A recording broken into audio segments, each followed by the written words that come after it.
आणि नंतर सगळं शेड्यूल करा. आधी वैरण तुमची रानातली 99% वैरण तर रानात करा तुमच्या. काय कुठलीही गोष्ट करताना फक्त विचार करून करा, जेणेकरून पुढं बाबा ह्या गोष्टीची अडचण नाही. अनुभवी माणसापाशी जाऊन तुम्ही अनुभव घ्या आणि कुठलाही पाऊल उचला. जवळ आमच्या इथं जवळपास बऱ्याच गायी विकायच्यात, पण कोण नाही आहे घ्यायला गिऱ्हाईक. कारण जे वैरणीचे अपदा आहे, कोणाचा काय प्रॉब्लेम आहे, कोणाला पाण्याचा प्रॉब्लेम आहे, कासवगतीनं आणि कासवगतीत महत्त्वाच्या ह्या व्यवसायात. कारण एक गाय घेतली, त्याला कालवड झाली, ती कालवड मोठी करून तिला दुसरी कालवड झाली, असा धंदा वाढवला तर ह्या धंदा 100% परवडतो. 4-5 वासरं बारके आपलं 10-15 हजाराचे बारके वासरं घेऊन एक वर्षभर चांगली सांभाळली तर त्या वर्षात गायी होते. आपल्या दूध शेतकऱ्यांनी दुधाची क्षमता किती सांगितलं, आपल्याला काय वाटतं बाबा ही गाय एवढं दूध देईल, त्या क्षमतेवर आपण गायची त्या किंमत करून घ्यायची. कंडिशन म्हणजे एवढी बेकार आहे, ज्याचा आधार आहे, ज्याला घरचा त्याने ती वडून धरलंय. ज्याचा नाही त्यांनी काय नाही गाय विकल्यात, काय कामाला जात्यात. ज्याला माहिती होती तो बाहेर निघला, त्यातनं काय अडचण नाही, त्याने ती धंदा बी वटवला व्यवस्थित. 99% धंदा तो वटवलाय त्यांनी. असं तरुणांनी म्हणजे त्यांनी एक तर महत्त्वाचं म्हणजे गाय घेताना एवढ्या मोठ्या गाय नव्हती घ्यायला पाहिजे. बारके बच्चे घेऊन स्वतः कालवडी तयार करून त्यांचं दूध पिळायला पाहिजे होतं. मोठ्या गाय. शेतकरी मित्रांनो नमस्कार.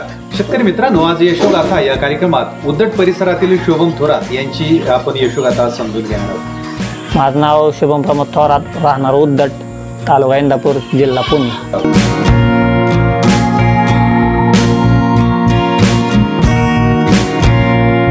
पाण्याचं कसं नियोजन असतं? पाण्याचं बोरचंच आहे. बोरचं आहे? हा, बोरचं पाणी. दिवसातून किती वेळा दाखवता पाणी? सकाळी एकदा 11 वाजता, संध्याकाळी पेन खुराक चारला की 4-4:30-5 वाजता. आता एवढ्या गायींच्यासाठी किती क्षेत्रावरती वैरण केली तुम्ही? क्षेत्र तसं किती आता चालूला इथं अर्धा एकर हे गिनीगोल आहे फक्त. बर. बाकीचं वैरण विकतच आहे सगळं. बरं बरं बरं. म्हणजे हे जे गिनीगोल आहे तुमचं गुरासाठीच आहे? फक्त एवढ्या गिनीगोलवरती तुम्ही चालवले आता? बरं. म्हणजे की गाय गाभ राहण्यासाठी काय त्रास होतोय? काय सुद्धा नाही अजून पण. ते मिनरल मिक्सचर आहेत ते कंटिन्यू चालू, त्यामुळे नाही अजूनपर्यंत काय प्रॉब्लेम झाला नाही. कवचित एखाद दुसरी फेल राहते, 1 ते 2 इन्फॉर्मेशन लयतलंय, दुसऱ्याला राहिले नाही तर तिसऱ्याला राहते 100%. नाही प्रॉब्लेम येत. शुभम, आता तुम्ही पण एक तरुण आहे, नोकरीच्या पाठीमागं लागता, तुम्ही दुग्ध व्यवसाय निवडला. काही तरुणांनी मधल्या काळात नोकरी सोडली आणि दुग्ध व्यवसायाकडे आली, खूप मोठ्या किमतीच्या गाय घेतल्या आणि आता दूध धंद्याला दर कमी आलेला आहे. अशा तरुणांना काय सांगा? अशा तरुणांनी म्हणजे त्यांनी एक तर महत्वाचं म्हणजे गाय घेताना एवढ्या मोठ्या गाय नव्हती घ्यायला पाहिजे. बारके बच्चे घेऊन स्वतः कालवडी तयार करून त्यांचं दूध पिळायला पाहिजे होतं. मोठ्या गायींना पैसे गुंतवल्यावर 2 गायांच्या किमतीत 10 कालवडा आले असते तर ते आज गोटा 20 गाया झाल्या असते. तिथं बऱ्याच जणांच्या गाय दगावल्या, कोणाच काय प्रॉब्लेम, कोणाला जमलं नाही, काय नाही, त्यामुळं बरेचसे नुकसान झालेत बऱ्याच जणांचे. त्यांनी आधी माहिती दिली काय घेतलं नाही किंवा काय नाही, त्यामुळं बराच प्रॉब्लेम. ज्याने केलंय त्याला अडचणी आल्यात भरपूर. ज्याला माहिती होती तो बाहेर निघला, त्यातनं काय अडचण नाही, त्याने ते धंदा बी वटवला व्यवस्थित. 99% धंदा तो वटवलाय त्याने. शेड्यूल त्याचं सेट केलंय सगळं त्यांनी. काहींना नाही शेड्यूल सेट झालं त्यांचं, म्हणजे पार सगळं परत आता फिरून कामाला जायची वेळ आली त्यांच्या बऱ्याच जणांची. आता काही तरुणांना म्हणजे की आता म्हणजे दूध धंदा मोडावा का करावा हे समजत नाही. दुधाला दर कमी आहे, ऐन उन्हाळ्यात ज्यावेळेस दुधाला दर असतो त्यावेळेस दर काय मिळाला नाही, वैरण सगळे विकत, पाणी कमी आहे, दुष्काळी परिस्थिती आहे. तर मग अशा परिस्थितीत काय केलं पाहिजे? कंडिशन म्हणजे एवढी बेकार आहे, ज्याचा आधार आहे, ज्याला घरचा त्याने ती वडून धरलंय. ज्याचा नाही त्यांनी काय नाही गाय विकल्यात, काय कामाला जात्यात, काय अजून आहे त्या दम धरलाय, काय नाही मुरघास वगैरे. आता मुरघाचा सिस्टीम आली त्यामुळे बराच आधार झालाय माणसांना. त्याला पण म्हणजे पैसे खूप खर्च होतात, मुरघास करणं पण सोपं नाही. मका विकत घेणं, तिथनं परत ते कामाला गडी लावून तोडणं, ती कुटी करणं सोपं नाही. ते बॅगा भरणं वगैरे सगळ्या गोष्टी नाही तसा ऍडजस्ट झाल्या कोणाला. काय केलंय पण ज्याच्याकडे म्हणजे आधार आहे, दुसरा कशाचा भांडवला जायचा त्याने केलंय बरंचसं, ज्याच्या त्याच्या सेटने जिथे आता चाललंय म्हणजे थोडक्यात.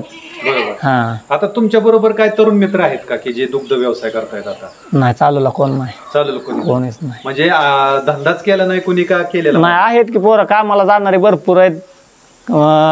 बरं केल्यात, थोड्या जणांनी केल्यात, पण त्यांचं पहिल्यापासून आहेत घरचं ते त्यांनीच हाई फक्त मदत करू लागतात.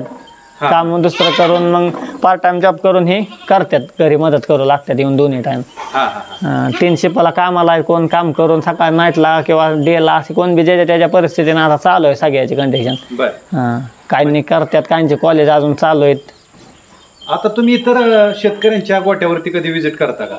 हो, जातो बरेच वेळा जातो. गाय घ्यायच्या टायमिंगला, द्यायच्या टायमिंगला जातो आपण, भरपूर वेळा जातो. बरं. गाय घेताना काय बघता तुम्ही? गाय घेताना गायची कंडिशन फक्त बघणे, गायचा दात महत्वाचा बघणे, गायचे चारी सड चालू आहेत का, गायला दुसरा कुठला प्रॉब्लेम आजार आहे का विचारणं शेतकऱ्याला व्यवस्थित सगळं. आपल्या शेतकऱ्यांनी दुधाची क्षमता किती सांगितलं, आपल्याला काय वाटतं बाबा ही गाय एवढं दूध देईल, त्या क्षमतेवर आपण गायची त्या किंमत करून घ्यायची. पुढचा माणूस काय ते 20 लिटर दिला असला तर माणूस 22-23 म्हणतो, आमच्यात खायला होतं, आमच्यात बारले होती, आमच्यात हे होतं. ते आपल्याला जेवढी कॅपॅसिटी वाटेल त्याच्या ह्याच्यावरती किंमत करून आपण गाय घ्यायची. आणि सहसा गाय घेण्यापेक्षा कालवडी ब्रेड घेऊन तयार करणं गरजेचं आहे.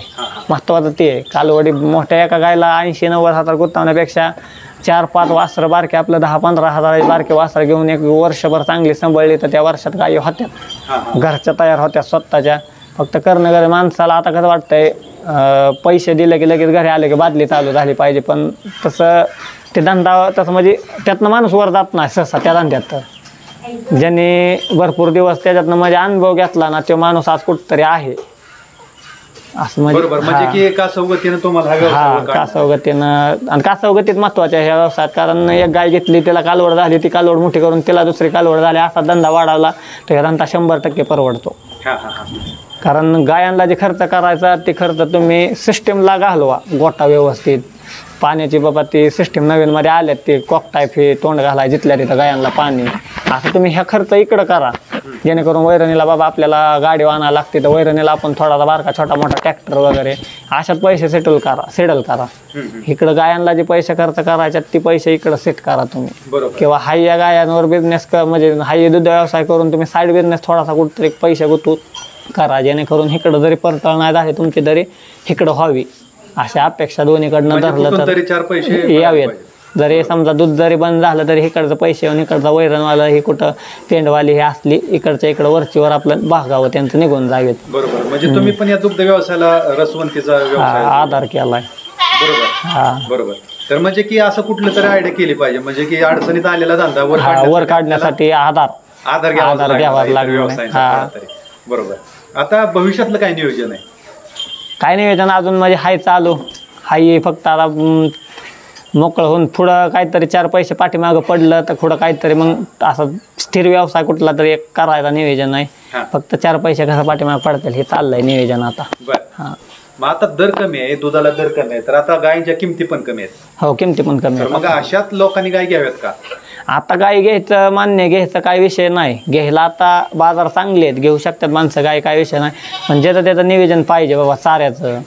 माणसं मस्त आता गायींना महत्वाचं म्हणजे आता जवळजवळ आमच्या इथं जवळपास बऱ्याच गायी विकायच्यात पण कोण नाही आहे घ्यायला गिऱ्हाईक. कारण जे वैरणीचे अपदा आहे, कोणाचा काय प्रॉब्लेम आहे, कोणाला पाण्याचा प्रॉब्लेम आहे, दुधाला दर कमी असले त्या टेम्परेचरमुळे एकतर दूध निघत नाही.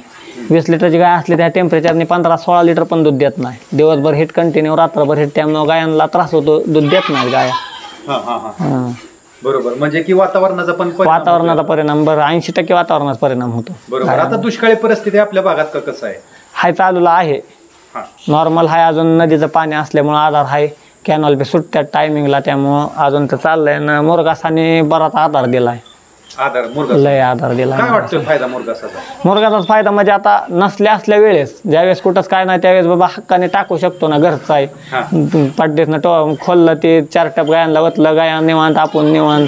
तसं मुरघास नसल्यावर वैरण बी नाही, ते गुरं उपाशी ते वराडणार, दुधाचा बी आपलं नुकसान, सगळ्या गोष्टी नुकसानीच्यात आहेत ना. त्यामुळे मुरघासा चालूला आधार लय मोठा आहे. आणि घरातली गृहिणी पण हा व्यवसाय मुरघाचा असेल तर करू शकतो. हो, काय अडचण नाही. बरोबर. घरच्या घरी सेट असेल तर तुम्हाला अडचण येणार नाही. बर. आता साधारण कसं आहे तुमचं गणित महिन्याचं? किती तुम्हाला आता कसा दर बसतोय आणि किती शिल्लक? महिन्याला दर तरी आता 23-24 रुपये बसतोय. तशी सगळी परतळ काढली तर मग जास्त पैसे काय असं म्हणजे राहत नाही. पिंडीचं म्हणा, पिंडीचं जरी काय 7-8 हजार 10 हजार कटिंग होऊन गेलं तरी आलं पैसे, तरी हे जे वैरणवाल्याचं ह्या महिन्यात घातलेली त्या महिन्यातले ती हे करतं तिकडचं घर चालवायचं.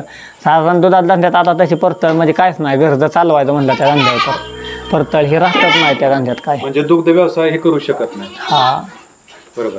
तर म्हणजे की शुभम आता समाधान आहे तुम्ही दुग्ध व्यवसाय घर बागताय काय नाही, दुसरा साईड बिझनेस केला त्याच्यावर आपलं 4 पैसे मागं टाकायचे हे नियोजन.